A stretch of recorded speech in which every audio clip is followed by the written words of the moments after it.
اس میں استسقاء کے حوالے سے 2-3 چیزیں ہیں، بس زیادہ نہیں. باقی ماشاءاللہ اساتذہ بیٹھے ہیں اور اہل علم حضرات بیٹھے ہیں، وہ ساری اس کی بات کریں گے. بس ایک چیز جو میں نے دیکھی تھی مطالعے کے دوران اور اپنی لائف کے اندر تجربات کے اندر، استسقاء کے حوالے سے جو صابر صاحب رحمہ اللہ نے لکھا ہے کہ استسقاء کی 3 قسمیں انہوں نے لکھی ہیں. پرانی کتب کے اندر بھی 3 قسمیں ہی لکھی ہوئی ہیں، لیکن صابر صاحب رحمہ اللہ یہ کہتے ہیں کہ اصل میں استسقاء ذکی ہی اصل استسقاء ہے. باقی جو دوسرے 2 ہیں انہوں نے اپنی کتاب کے اندر بڑی وضاحت کے ساتھ اس چیز کو لکھا ہوا ہے. وہ انشاءاللہ موقع ملا تو یہ رسالے کے اندر بھی چھپ جائیں گے، آپ بھی دیکھ لیجئے گا تاکہ دوسرے حضرات کو بھی موقع مل جائے. انہوں نے یہ لکھا ہے کہ استسقاء ذکی، استسقاء لحمی اور استسقاء طبلی. لحمی اور طبلی کو انہوں نے کہا کہ یہ استسقاء نہیں ہے. اگر آپ ان دونوں کا استسقاء کے اصول پر علاج کرو گے تو ناکام ہو جاؤ گے. مریض کیوں تلف ہو رہا ہے؟ یہی وجہ ہے نا، پیٹ پھولا ہوا ہے تو ہم سمجھتے ہیں بھی استسقاء ذکی ہے، اس کو جو ہے نا مار وہ دے دیتے ہیں جناب، مخدرات دے دیتے ہیں، پیشاب اور ادویات دے دیتے ہیں. صابر صاحب نے یہ بھی بات لکھی ہے، بندال ڈوڈے کے بارے میں انہوں نے یہ بات لکھی ہے. تو وہ کہتے ہیں کہ بعض لوگ اس کے لیے مسل اور مدر بول ادویات دینا شروع کر دیتے ہیں. کہتے ہیں اس کی وجہ سے بھی نقصان ہوتا ہے. یہاں پر مدر بول ادویات دینی تو ہیں لیکن ایسی دینی ہے کہ جو صفرا کو اپنے ساتھ اخراج کریں، نہ کہ جسم کی رطوبات کو اخراج کریں. اور آخری بات یہ عرض کروں گا کہ بہت سارے ایسے اسباب ہیں جو استسقاء کو پیدا کر رہے ہیں. ان میں سے ایک آج سب سے بڑا سبب آپ حضرات کو بتانے لگا ہوں، وہ جیسے 1 دسمبر ہے اور اس میں ایڈز کے حوالے سے بھی بیان کیا گیا ہے اس کے اندر. تو جنسی بے راہ روی اس کا بہت بڑا سبب ہے. یہ میں نہیں کہہ رہا، یہ آپ کا معاشرہ کہہ رہا ہے.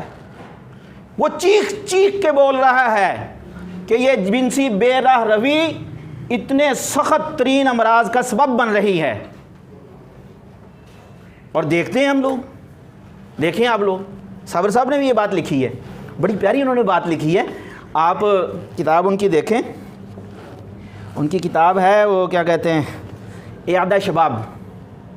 اس کے اندر انہوں نے ایک بڑا لطیف نقطہ دیا وہاں پر. کہتے ہیں کہ مباشرت بذات خود رغبت شہوت ہے. بھوک لگتی ہے تو تب آدمی کھانا کھاتا ہے، ٹھیک ہے.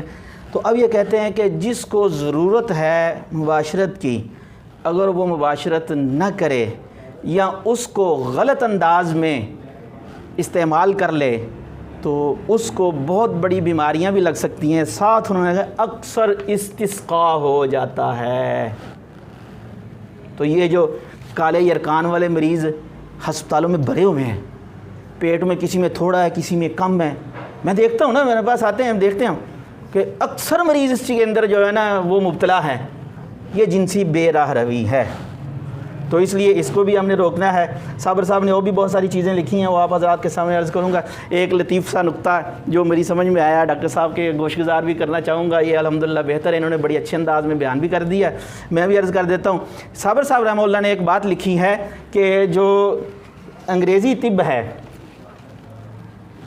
جو اس وقت جدید طب ہے، جو ڈاکٹر صاحب نے یہ بات کہی ہے کہ وہ خون ہی تو ہے، پلازما. تو صابر صاحب نے کہا ہے کہ یہ پلازما نہیں ہے. جو استسقاء ذکی کے اندر جو آپ کے پیٹ کے اندر وہ پانی ہے وہ پلازما نہیں ہے. پلازما کی ڈیفینیشن کیا کرتے ہیں صابر صاحب؟ وہ کہتے ہیں کہ یہ پلازما خون، جس کو آپ کہہ سکتے ہیں کہ کچا خون ہے، اس نے بعد میں جسم کا تغذیہ بننا ہے. یہی خون اس کے اندر ہلکے، وہ صابر صاحب نے کہا معمولی سرخ ذرات ہیں، زیادہ نہیں ہیں. اس لیے آپ دیکھیں گے پلازمے کے اندر اگر نکلتا ہے نا، جو حضرات دیکھا ہو جس نے، تو جب ہجامہ کرتے ہیں تو بعد میں پلازما نکلنا شروع ہو جاتا ہے، اس میں ہلکی ہلکی سی سرخی ہوتی ہے. تو صابر صاحب رحمہ اللہ نے لکھا ہے کہ یہ پلازما اصل میں بعد میں اس نے خون بننا ہے. وہ بڑا لمبا چکر، لیکن میں مختصر بات عرض کر دیتا ہوں کہ اس نے خون بننا ہے. لیکن اس کے مقابلے میں یہاں پر جو رطوبات جمع ہوتی ہیں وہ لمفیٹک، جو لمف جس کو بولتے ہیں، جدید میڈیکل سائنس پلازما اور لمف کو ایک کہتی ہے. صابر صاحب نے ان دونوں کو الگ الگ ڈیفائن کیا ہے. انہوں نے کہا پلازما کچا خون جس نے بعد میں خون بننا ہے تغذیہ ہو کر، اور لمف کیا ہے؟ ایسی چیز کہ جو ایسی رطوبت کہ جو خون بننے کے دوران جو غدد جاذبہ نے چیزیں کھینچی تھی نا، اس کے اندر سے جو چیز باقی رہ گئی وہ جو ہے لمفیٹک غدد جو ہیں، گلینڈز ہیں، انہوں نے پھر اس کو جذب کریں گے، وہ باقی رہ گئی ہے، یعنی یہ پلازما کے بعد باقی رہنے والی رطوبت ہے۔ پھر اس کا رطوبت کا کیا ہوتا ہے، لمف کا کیسے درست ہوگا، اس کا بھی ڈاکٹر صابر صاحب نے بڑے لطیف انداز میں بیان کر دیا۔ پھر آپ اس استسقاء کو کیسے درست کر سکتے ہیں، وہ ایسے کہ وہاں پر غدد جاذبہ کا جو فعل ہے وہ بہتر نہیں ہے۔ پلازما کی تو بات انہوں نے چھوڑ دی، پلازما نہیں ہے یہاں پر لمف ہے، جو ان دونوں کو ایک کرتے ہیں جدید میڈیکل سائنس۔ لمف اور پلازما میں انہوں نے دونوں فرق کیا۔ تو لمف کے اندر یہ کہتے ہیں کہ اس کے اندر سردی اور خشکی ہوتی ہے، پلازما کے اندر گرمی اور تری ہوتی ہے، یہ بھی انہوں نے یہ بات بتائی ہے، دونوں میں ڈیفائن کیا ہے۔ یہی وجہ کہا ہے کہ جہاں سوزش ہوتی ہے وہاں پر پلازما اور لمف کی بھی یہاں پر آپ یعنی ڈیفرنٹ کر سکتے ہیں، لمف کہاں پر آتا ہے اور پلازما کہاں پر آتا ہے۔ جہاں سوزش ہوتی ہے، لمف آتی ہے، تو وہاں پر سوزش ختم ہو جاتی ہے۔ آپ نے خود بھی اندازہ کیا ہو کہ اگر آپ کو رگڑ لگی ہے نا، فوراً اوپر ہلکی ہلکی نا وہ دانے سے پانی سے نکل آتا ہے، تو آپ کی جلن کم ہو جاتی ہے۔ تو یہ پلازما کی ایک صورت آپ لوگوں کو بتا رہا ہوں۔ لمف ایسا نہیں کر سکتی۔ اگر لمف سوزش کو ختم کر دے تو استسقاء کی تو فوراً ہی ختم ہو جائے، سوزش ہی تو ختم کرنی ہے۔ تو اس لیے لمف میں اور پلازما میں ڈیفرنٹ کیا ہے صابر صاحب نے، اور اس کو گرم قرار دیا ہے اور اس کو سرد قرار دیا ہے۔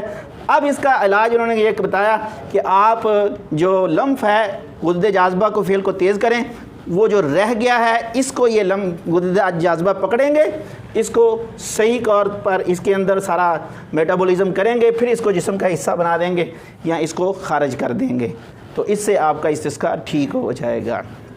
یہ چند چیزیں تھیں، تو باقی انشاءاللہ اللہ سے دعا ہے کہ اللہ تبارک و تعالیٰ میں صحیح طور پر سمجھنے اور عمل کرنے کی توفیق عطا فرمائے۔ جزاک اللہ۔